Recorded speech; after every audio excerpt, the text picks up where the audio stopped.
Nu ką, žvejojom ešerius. Dabar laikas juos išrūkyti. Tik pas mus pradėjo truputį kilt vėjas ir lietus. Turim šviežių ešerių iš upės ir iš ežero. Čia vėliau kepsim ant šašlykinės vištieną. Mausim ant šitų iešmelių.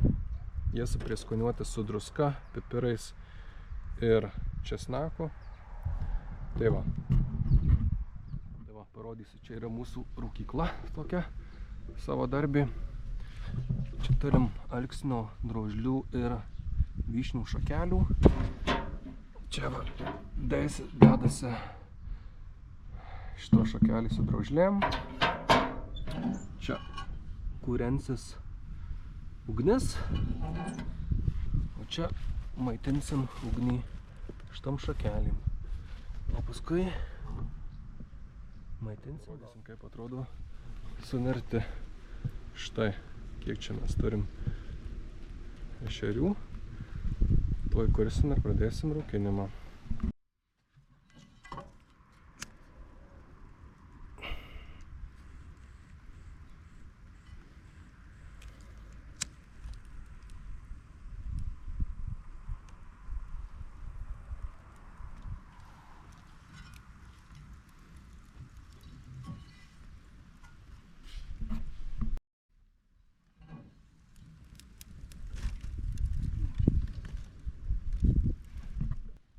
Ugnis jau dega.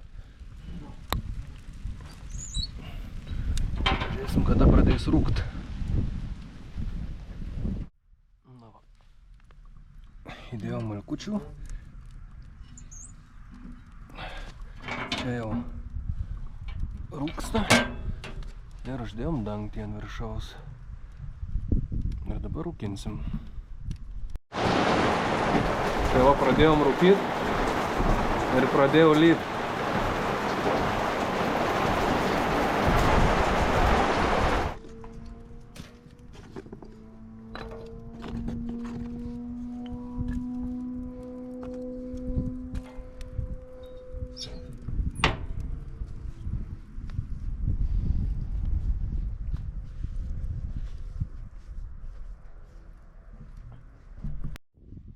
Pažiūrim, ką turim.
Praėjau 45 minutės ir žiūrim, ką mes čia turim.